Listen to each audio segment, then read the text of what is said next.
stand there and follow man's doctrine and then end up being an ash on the ground.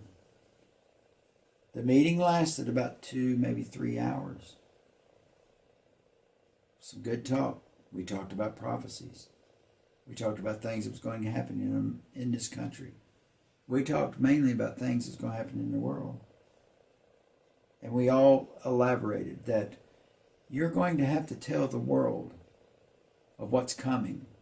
A threat so evil and so vile that man will not stand a chance by himself.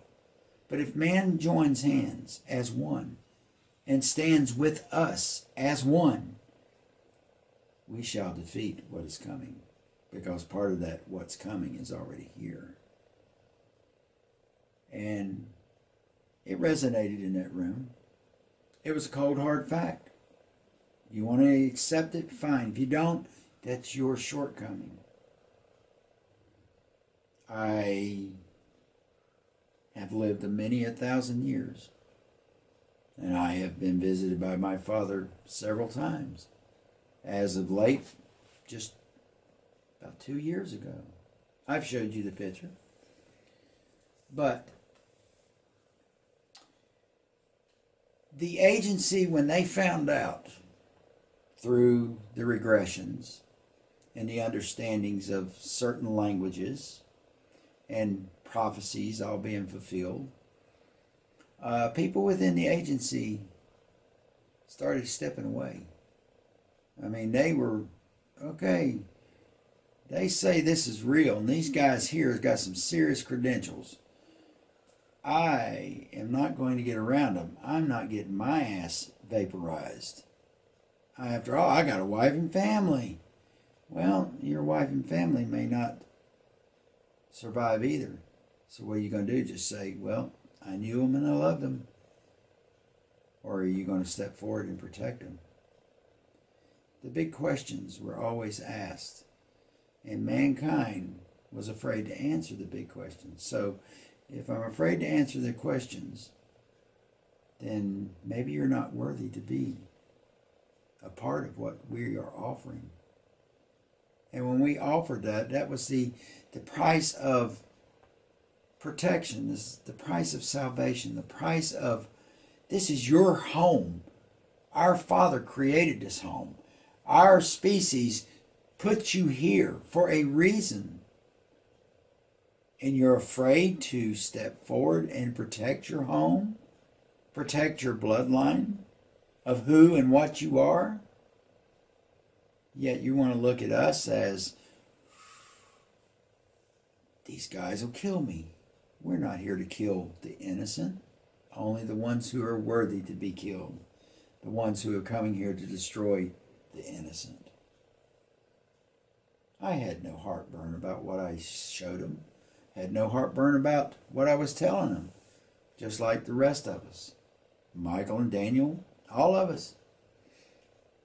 Yeah, it was hard for them to accept. It would sound like something out of probably one of the best science fiction novels you could ever write. What they were having trouble was the proof and the evidence had been presented.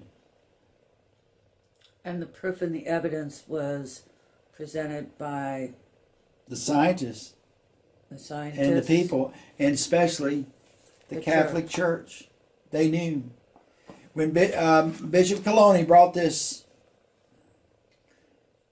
we got this, I guess, about 86. He brought it from the Vatican, an ancient letter. Oh, I say ancient. I mean, it was not as ancient as some of the stuff we wanted to see, and some of the stuff that he did let us see. But he left this for us. And then just, no, I'm not going to say mysteriously appeared in my personnel file. I took it, and I put it in my personnel file, because if I hadn't have, guess what? The evidence would have probably been destroyed, or it would have never been told. Me to come out and say, this is what's happening, this is who we are, somebody would automatically say, well, he's a chapter 13 case. No, I had the evidence. I had my medical records. We all had our personnel files.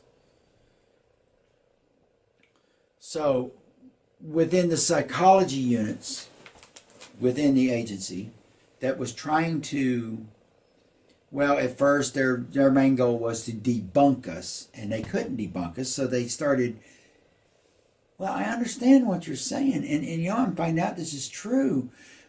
How are you thinking? How are you accepting? You know, I'm not thinking about this. I'm not accepting this. I'm living this. Because thinking it and accepting this all comes in with life. If I'm living it, it is who I am. And they had trouble understanding that. Our way of life was not much different than human life. The only difference was we have learned to exist peacefully under a supreme rule that is governed by compassion, love, understanding, sharing, and giving. Oh my God. Imagine Earth living under them conditions. I don't think it's too brutal. Do you? No. And I've asked others before, how do you know you're not a star child? How do you know you're not of the bloodline? And when they showed us some of the medical findings as we were children, not of human origin. Oh yeah, I've got it in here. You've seen it. Not of human origin. And now you know why my curiosity got with the DNA. I started studying the DNA. I had access to some experts in the field. And I was being taught, being showed, and I made a research manual called DNA of Sapiens. Well, sapiens. What do you think the word sapien means? I don't know. What does it mean? The very word of sapien means chosen. Yes, we are Homo sapiens. We are chosen. And don't the Jews always say we are God's chosen people? Well, how about the very word Israel? The very word Israel means people. It doesn't mean Jews. It means people. See, as my college education and the understanding of ancient dialects, here's this word coming up, Sephania, or Sephon, or Saphan, and it meant chosen. And it's like the very word in the Sumerian, it was called Ve'ada Aryan Yazrael. Ve'ada Aryan Yazrael. Sumerian, and it meant God's chosen people.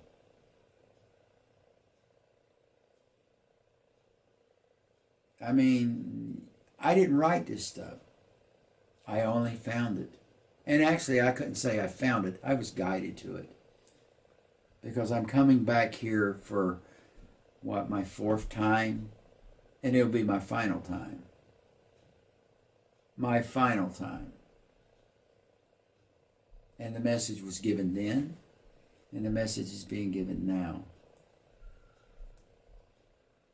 Because the next time that, well, let's say Abaddon comes, Abil, and I come with Michael and Daniel, and all my brothers and sisters,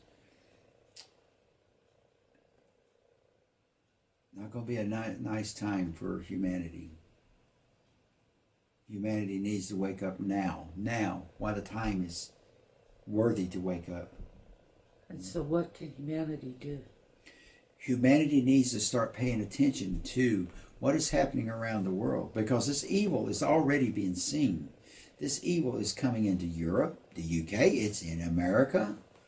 And when you're talking about the evil, well, in Revelation it talks about the beast power.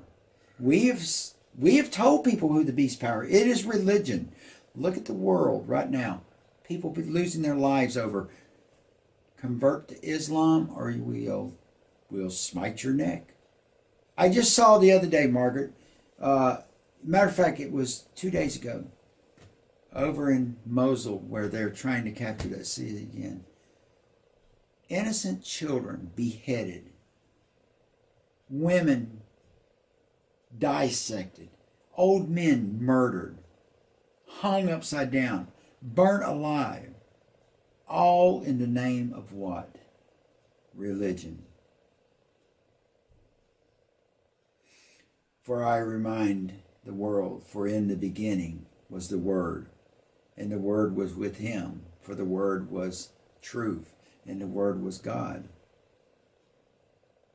For the Word was always with God and his creation. For darkness came, yet darkness never knew the truth.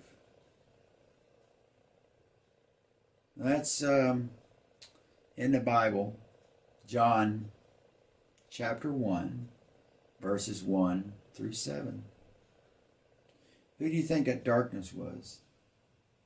The evil that we're talking about.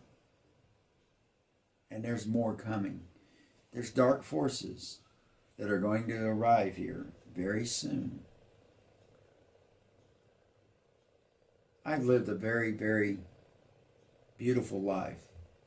I've been blessed to be around the world. I've been blessed to meet different cultures. I've met some of the most beautifulest people that you could ever imagine, men and women. But I've also met some of the most vilest, wickedest people you could ever imagine.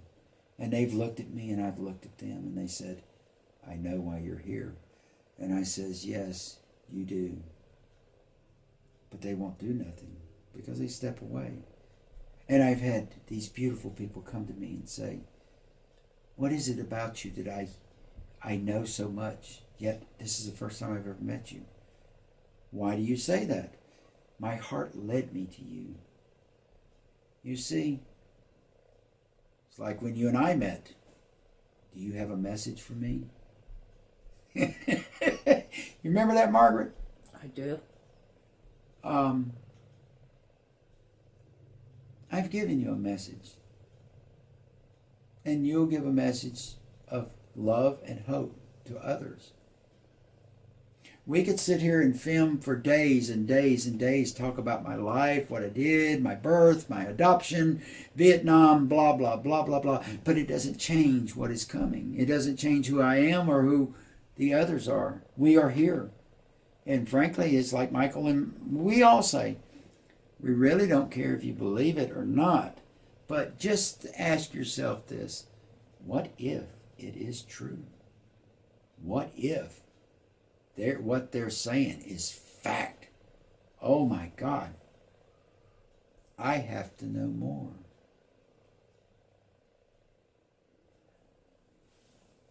I've lived a very peaceful and a very quiet life these last few years. I've met some wonderful people. And I've met some that, well, I could probably make a little money off of his name. Go ahead. You have my permission. And what we're doing here, I've never met these individuals. I've talked to them. And I looked inside their eyes. And I looked in their hearts. And I saw the curiosity like I've seen so many times in the past. But I saw truth. And I saw honesty. And that is the gateway to God's heart. The truth and the honesty is a very narrow road. Greed and corruption and evil is a very wide interstate. A lot of things can happen on an interstate. The small path is always the best way because you're more focused. And only a select few will ever walk that path. Them are the ones who have opened their eyes and their hearts to that truth. And God, our Father, has said, come, I will give you rest. For those who are thirsty, I will give you drink. And also he said, I will roar as if a lion, and my children will tremble and come from the west. And they will sit at the mountain of the Lord, For I will teach them of our ways, and they will live in peace forever and ever. Again, heaven and earth bonded as one. The Pleiades and earth bonded as one. Says a lot.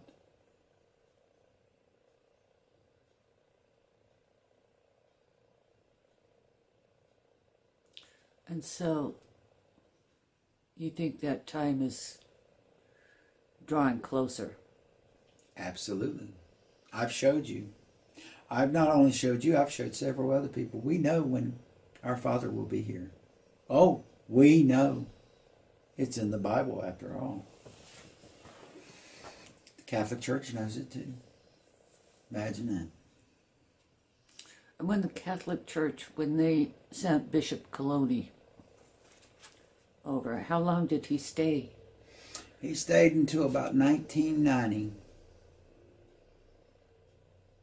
We got to go visit the Vatican City. Although the Pope would, he was too busy to see us. I think the Pope didn't want to see us. Probably out of fear. Probably. Yeah.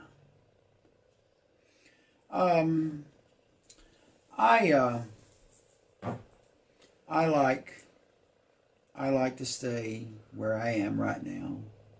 I like to share things with people and just listen to people's story and feel their heart.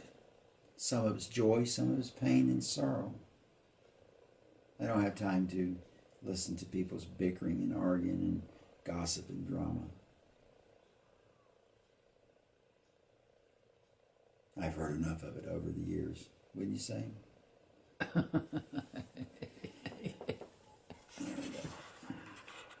So, who out of the 33? So the 7 of you were at this meeting in 86. 86 at Camp David with Reagan. Yes. So there was yourself. Who else? Do you remember? The twins, Richard, Beth, Victoria, David, and Glenn. Now, and why were the 7 of you, I guess, singled out to have this meeting and not the whole 33? What was special about you guys? Well, as I told you earlier, they broke us down when they were doing the regressions, and it came down to there was about 9 of us, because our information was vivid. And I mean, we painted a very grim picture of things from the past that would materialize in the future. We knew these things.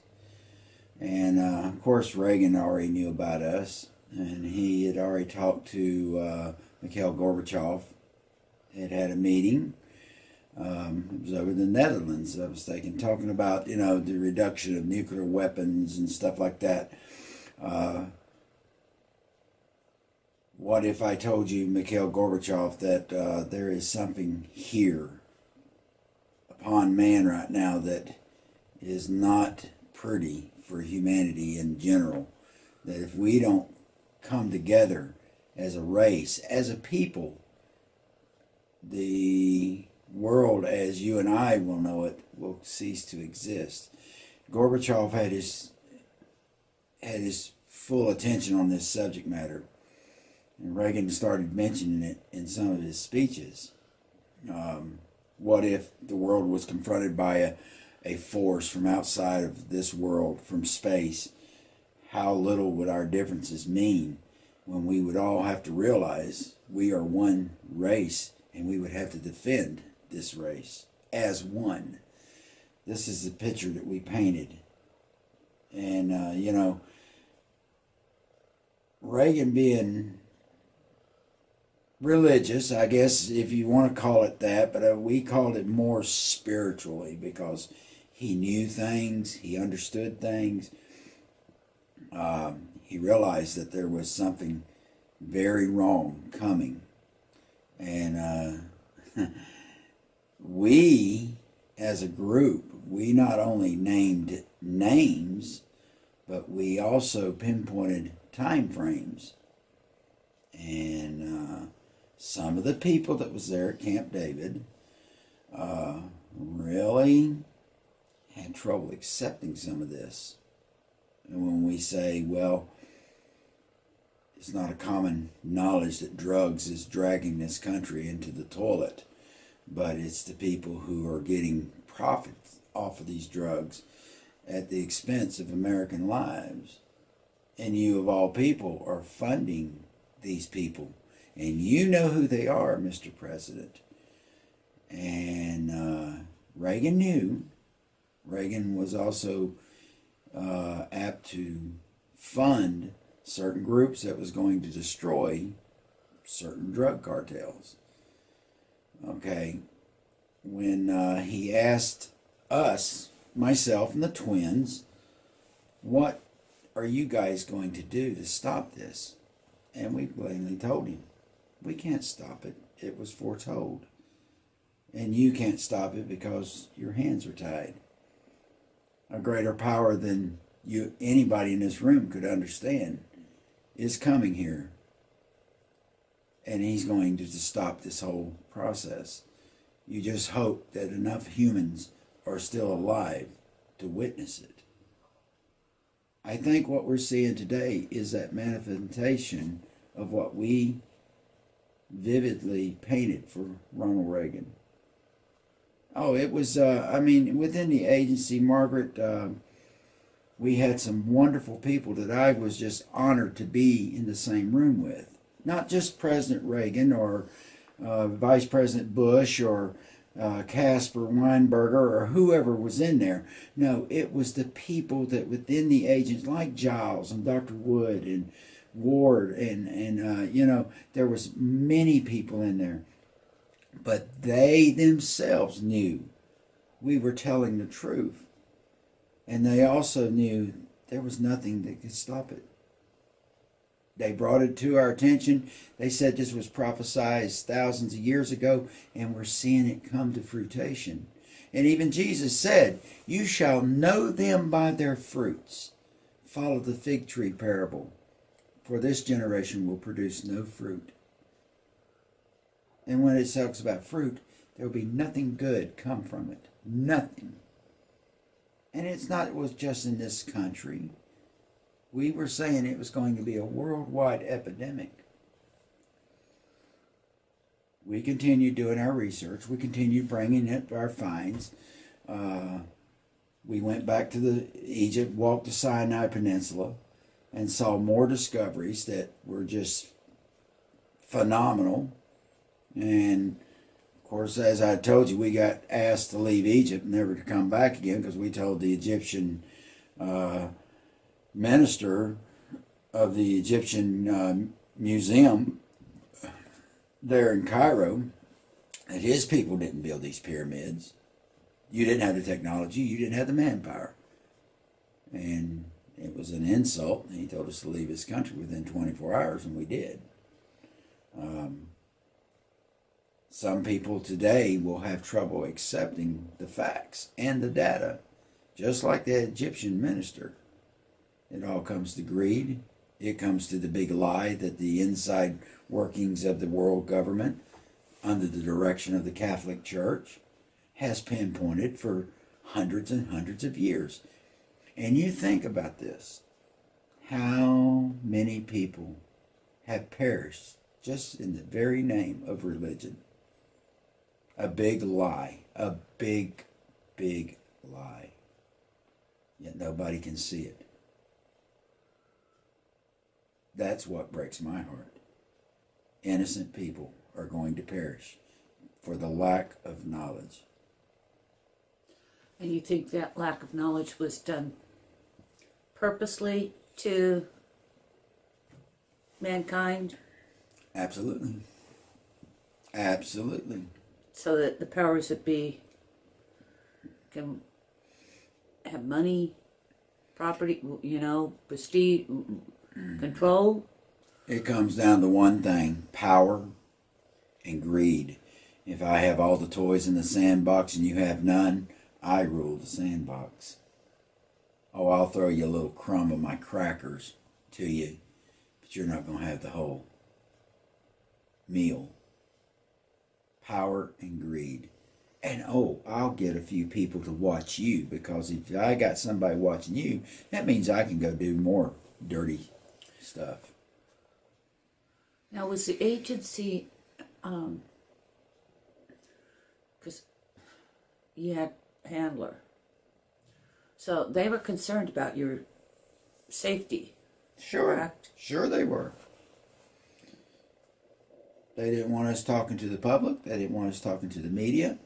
Although the media never got any wind of Aquarius per se. They didn't know who was inside Aquarius other than the people that was physically involved. And the people in Langley, they knew there's something very, very strange going on down there at the south side of the base. There's a place down there called the Farm, and it is under heavy, heavy guard. And as I told you, we could go to the cafeteria or go get a cup of coffee there in the main building.